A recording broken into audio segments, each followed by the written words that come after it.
स्वागत है आपका हमारे चैनल पर। मैं हूं आपके साथ शिप्रा सैनी।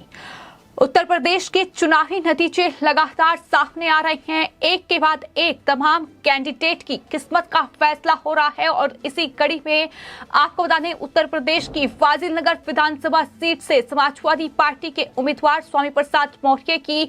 करारी हार हुई है। बीजेपी के सामने स्वामी प्रसाद मौर्य नहीं टिक पाए हैं। आपको बता दें, बीजेपी कैंडिडेट सुरेंद्र सिंह कुशवाहा की बड़ी जीत फाजिलनगर विधानसभा सीट पर हुई है। तो जाहिर तौर पर समाजवादी पार्टी और स्वामी प्रसाद मौर्य के लिए ये बड़ा झटका है। जिस तरीके से स्वामी प्रसाद मौर्य ने बीजेपी छोड़कर समाजवादी पार्टी को ज्वाइन किया था, चुनावों से ठीक पहले उन्होंने ये पार्टी बदली थी और उसके बाद से लगातार वो बीजेपी पर हमला बोल रहे थे। उनकी तरफ से तमाम बयान सामने आए जिसमें कहा गया कि मैं नेवला हूं, मैं बीजेपी को खा जाऊंगा। इस तरीके के बयान भी स्वामी प्रसाद मौर्य की ओर से दिए गए। लेकिन अब जो चुनावी नतीजे सामने आए हैं उसमें स्वामी प्रसाद मौर्य की करारी हार हुई है। बड़ी हार कह सकते हैं, जितने बड़े अंतर से वो हारे हैं। तो जाहिर तौर पर बीजेपी लगातार जीत का परचम उत्तर प्रदेश की अलग अलग सीटों पर लहरा रही है। एक के बाद एक तमाम सीटों पर चुनावी नतीजे सामने आ रहे हैं और इसी कड़ी में फाजिलनगर विधानसभा सीट, जो कि हाई प्रोफाइल सीट बनी हुई थी, उस पर जब नतीजे सामने आए तो उसमें समाजवादी पार्टी को बड़ा झटका लगा है।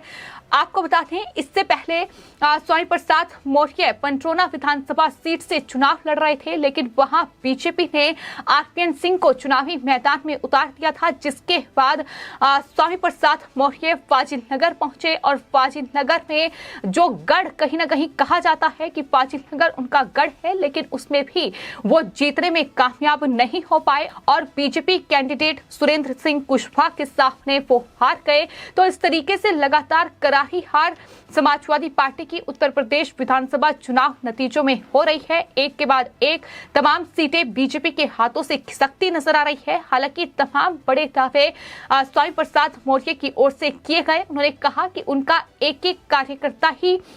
बीजेपी को हराने के लिए काफी है और तमाम आरोप उन्होंने उत्तर प्रदेश के मुख्यमंत्री योगी आदित्यनाथ से लेकर प्रधानमंत्री नरेंद्र मोदी पर लगाए। लेकिन कहीं ना कहीं जनता ने उनकी बातों पर, उनके बयानों पर भरोसा नहीं जताया है और यही वजह है कि इस तरीके से अब वो ये फाजिलनगर विधानसभा सीट भी हार चुके हैं। हालांकि फाजिलनगर विधानसभा सीट पर जब समाजवादी पार्टी ने स्वामी प्रसाद मौर्य को टिकट दिया था तो उस वक्त भी उनका कड़ा विरोध वहां देखने को मिला था, क्योंकि ये जो फैसला समाजवादी पार्टी और अखिलेश यादव की ओर से लिया गया था कि फाजिलनगर से वो चुनाव लड़ेंगे, इसका कड़ा विरोध वहां के जो सपा के स्थानीय नेता थे उनकी तरफ से किया गया। उन्होंने साफ तौर पर यह कहा था कि वो पार्टी के लिए इतने वक्त से चुनाव प्रचार कर रहे हैं, पार्टी के लिए वो काम कर रहे हैं, लेकिन टिकट स्वामी प्रसाद मौर्य को दिया गया है, जो कि एक बागी नेता हैं और हाल ही में समाजवादी पार्टी में शामिल हुए हैं। ऐसे में समाजवादी पार्टी के तमाम कार्यकर्ताओं के ये बयान थे कि वो अब स्वामी प्रसाद मौर्य के खिलाफ चुनावी मैदान में उतरेंगे। यानी जो समाजवादी पार्टी के अपने कार्यकर्ता हैं कहीं ना कहीं, जिन्हें स्वामी प्रसाद मौर्य और अखिलेश यादव ने नाराज किया है, उन्हें टिकट नहीं दिया गया है और जिस तरीके से तमाम बाकी नेताओं को टिकट दिलाकर अपने ही पार्टी के तमाम दिग्गज और जो बड़े नेता थे उन्हें पूरी तरीके से दरकिनार कर दिया गया, उसका खामियाजा समाजवादी पार्टी को इस तरीके से भुगतना पड़ रहा है कि अब बाकी नेताओं को जो टिकट दिलाया गया था वो बाकी नेता भी अब एक एक कर चुनाव हार रहे हैं। और स्वामी प्रसाद मौर्य के लिए ये हार बहुत बड़ा झटका है, क्योंकि वो बीजेपी में थे और 2017 में वो उत्तर प्रदेश में बीजेपी में मंत्री भी रह चुके हैं। तो ऐसे में स्वामी प्रसाद मौर्य एक तरफ अपनी सीट हार चुके हैं तो दूसरी तरफ कहीं ना कहीं अब राजनीतिक सफर भी उनका बहुत खतरे में ज्यादा दिखाई दे रहा है। हमने ये भी देखा कि किस तरीके से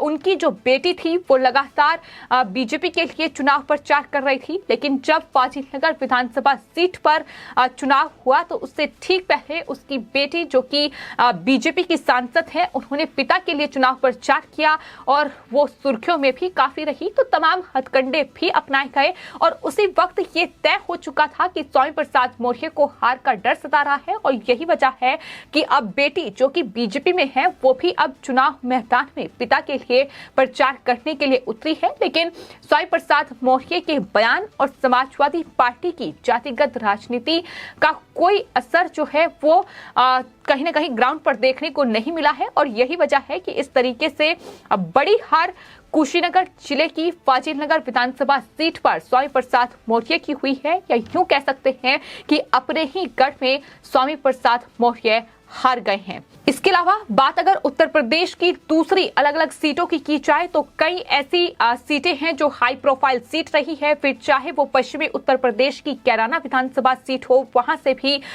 मृगांका सिंह बड़े अंतर से आगे चल रही हैं और बड़ी जीत की ओर वो भी बढ़ती दिखाई दे रही हैं। इसके अलावा भी कई ऐसी सीटें हैं जहां मुकाबला माना जा रहा था कि कांटे का होगा, लेकिन कुंडा सीट से लेकर तमाम ऐसी सीटों पर बीजेपी जीत हासिल करती हुई दिखाई दे रही है। तो ये बात हुई उत्तर प्रदेश की उस हाई प्रोफाइल सीट की जिस पर सबकी निगाहें टिकी हुई थी, यानी फाजिलनगर, क्योंकि वहां बीजेपी के एक बागी नेता चुनावी मैदान में थे, लेकिन बीजेपी उसे हराने में कामयाब हो पाई है। अब बात अगर उत्तराखंड और पंजाब की जाए तो कई दिग्गज चेहरे ऐसे हैं जिन्होंने इन चुनावों में करारी हार का सामना किया है। फिर चाहे बात हरीश रावत की जाए जो कि कांग्रेस पार्टी के सीएम कैंडिडेट थे और कांग्रेस पार्टी के उम्मीदवार थे लालकुआ से, लेकिन वो भी अपनी सीट से हार गए। इसके अलावा उत्तराखंड के मुख्यमंत्री पुष्कर सिंह धामी जो कि इस बार भी उत्तराखंड में बीजेपी के वो सीएम कैंडिडेट हैं और इसके अलावा वो जो चुनाव लड़ रहे थे खटीमा सीट से, वहां से वो हार गए हैं। यानी दोनों ही बड़ी पार्टियां कांग्रेस पार्टी और बीजेपी उत्तराखंड में दोनों ही पार्टियों के जो सीएम कैंडिडेट हैं वो हार गए हैं। हालांकि बीजेपी बड़े मार्जिन से उत्तराखंड में जीत हासिल कर रही है, बहुमत मिल चुका है, सरकार उत्तराखंड में बीजेपी बना रही है। इसके अलावा बात अगर पंजाब की जाए तो पंजाब में नवजोत सिंह सिद्धू जो कि कांग्रेस पार्टी के लिए लगातार तमाम परेशानी खड़ी कर रहे थे, जिस तरीके से चरणजीत सिंह चन्नी यानी मुख्यमंत्री और नवजोत सिंह सिद्धू के बीच अंदरूनी कलह जो सामने आई और एक दूसरे पर दोनों ही नेता हमलावर नजर आए, उसका खामियाजा कांग्रेस पार्टी को पंजाब में भुगतना पड़ा है, क्योंकि चरणजीत सिंह चन्नी दोनों ही सीटों से हार चुके हैं और इसके अलावा नवजोत सिंह सिद्धू भी अमृतसर ईस्ट से हार चुके हैं और करारी हार का सामना नवजोत सिंह सिद्धू को करना पड़ा है। तो इस तरीके से कांग्रेस पार्टी की बुरी हार पंजाब में हुई है, लेकिन उससे भी बड़ी हार नवजोत सिंह सिद्धू और चरणजीत सिंह चन्नी जैसे नेताओं के लिए है। तो ये तमाम वीआईपी चेहरे हैं जो कि अपनी सीट से हारे हैं और जिस तरीके से इस पूरे उत्तर प्रदेश से लेकर उत्तराखंड, पंजाब, गोवा और मणिपुर के विधानसभा चुनाव में इन दिग्गज चेहरों पर ही सबकी निगाहें टिकी रही कि आखिर कौन सा दिग्गज किस सीट से ताल ठोकेगा और किस सीट से वो जीत हासिल करेगा, ये सबके मन में सवाल था। लेकिन आज जब चुनाव नतीजे सामने आ रहे हैं तो कहीं ना कहीं एक एक सवालों का जवाब मिल रहा है। तो उत्तराखंड से लेकर पंजाब तक तमाम वीआईपी चेहरे हार चुके हैं। फिर चाहे बात हम पंजाब लोक कांग्रेस की करें, उसमें भी कैप्टन अमरिंदर सिंह अपनी सीट से हार चुके हैं। तो इस तरीके से ये करारी हार भी कई सीटों पर कई दिग्गजों की हुई है। लेकिन जिस तरीके से उत्तर प्रदेश में बीजेपी ने बड़ी जीत हासिल की है, इसके अलावा उत्तराखंड, मणिपुर और गोवा में भी बीजेपी सरकार बनाने की ओर अग्रसर है। ये जाहिर तौर पर बीजेपी के लिए बड़ी और अच्छी खबर है, लेकिन उत्तर प्रदेश में समाजवादी पार्टी के लिए बड़ा झटका है। जिस तरीके से एक एक सीट समाजवादी पार्टी के हाथों से खिसक रही है और तमाम वो बाकी नेता जो बीजेपी पर लगातार हमलावर थे, खासतौर पर स्वामी प्रसाद मौर्य जो पिछड़ों का अपमान करने का आरोप उन्होंने बीजेपी पर लगाया,